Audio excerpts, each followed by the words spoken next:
Welcome to Telangana rising news. Global summit grand success. పెట్టుబడుల ఆకర్షణతో అదరగొట్టిన రాష్ట్రం.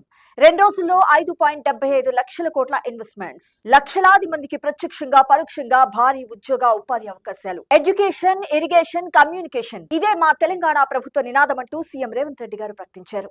2047 నాటికి పేదరికం లేని రాష్ట్రమే తమ లక్ష్యమంటూ పేర్కొన్నారు. ఇక్కడ మరొక ముఖ్యమైన అంశం చూస్తున్నాం. తెలంగాణ అన్బీటబుల్ విజన్ డాక్యుమెంట్ ప్రపంచానికే ఆదర్శం. జాతీయ అంతర్జాతీయ ఆర్థికవేత్తల అభిప్రాయం అది. $3 ట్రిలియన్ ఎకానమీ అసాధ్యమేమీ కాదంటూ వారంతా వ్యాఖ్యానించారు. తెలంగాణ రైజింగ్ 2047 సమ్మిట్ లో విజన్ డాక్యుమెంట్ ను విడుదల చేశారు ముఖ్యమంత్రి రేవంత్ రెడ్డి గారు.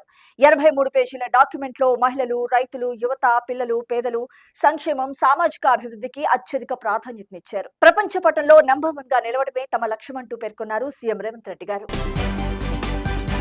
ఇక్కడ మరొక ముఖ్యమైన అంశం చూస్తున్నాం. రాష్ట్రంలో పేదరికం, జాతి వివక్షల నిర్మూలన కోసమే తెలంగాణ రైజింగ్ 2047 విజన్ డాక్యుమెంట్ ను రూపొందించినట్లు సీఎం రేవంత్ రెడ్డి గారు వెల్లడించారు. తనకు సీఎం గా అవకాశం ఇచ్చిన తెలంగాణ ప్రజలకు, ముఖ్యంగా నిరుపేదలకు న్యాయం చేయాలన్నదే తన నిబద్ధత అంటూ స్పష్టం చేశారు.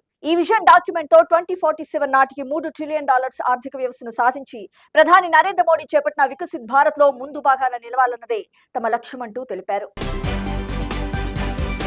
ఇక్కడ మరొక ముఖ్యమైన అంశం చూస్తున్నాం. తెలంగాణ రాష్ట్రం ఉన్నంత వరకు డిసెంబర్ 9వ తేదీన తెలంగాణ తల్లి అవతరణ దినోత్సవాన్ని జరుపుకుంటామని, తెలంగాణ ప్రజల 60 ఏళ్ల ఆకాంక్షలను నెరవేర్చిన సోనియమ్మ జన్మదినోత్సవాన్ని తెలంగాణ తల్లి అవతరణ దినోత్సవంగా జరుపుకుంటామంటూ సీఎం రేవంత్ రెడ్డి గారు స్పష్టం చేశారు. ఇక్కడ మరొక ముఖ్యమైన అంశం చూస్తున్నాం. గ్లోబల్ సమ్మిట్ లో రాష్ట్రానికి ఊహించని భారీ పెట్టుబడులు వచ్చాయని PCC chief MLC Mahesh Kumar Goud గారు స్పష్టం చేశారు. ప్రపంచమే ఆశ్చర్యపోయేలా రాబోయే రోజుల్లో ఫ్యూచర్ సిటీ నిలవబోతుందంటూ వ్యాఖ్యానించారు. ఫ్యూచర్ సిటీ అనేది చారిత్రాత్మక నిర్మాణం అంటూ పేర్కొన్నారు. గ్లోబల్ సమ్మిట్ సూపర్ సక్సెస్ అవడంతో ఈ సందర్భంగా సీఎం రేవంత్ రెడ్డి గారికి, మంత్రులకు ప్రత్యేకంగా అభినందనలు తెలిపారు PCC chief MLC Mahesh Kumar Goud గారు. ఇక్కడ మరొక ముఖ్యమైన అంశం చూస్తున్నాం. తెలంగాణ రైజింగ్ గ్లోబల్ సమ్మిట్ 2025 వేదికగా పెట్టుబడుల సేకరణలో విద్యుత్ శాఖ ఏకంగా రికార్డు సృష్టించింది. 3 లక్షల కోట్ల పెట్టుబడులతో మరే ఇతర శాఖకు అందనంత ఎత్తులో నిలిచింది. రాష్ట్ర బడ్జెట్ కు సమానమైన విలువ గల మొత్తాన్ని ఒకేసారి భారీ అగ్రిమెంట్ చేసుకుంది. విద్యుత్ శాఖలో తెలంగాణ జెన్కో రెడ్కో సంస్థలో గ్రీన్ ఎనర్జీ తయారీ కోసం ఏకంగా 23 సంస్థలు ముందుకు రావడం గమనార్హం. ఇక్కడ మరొక ముఖ్యమైన అంశం చూస్తున్నాం.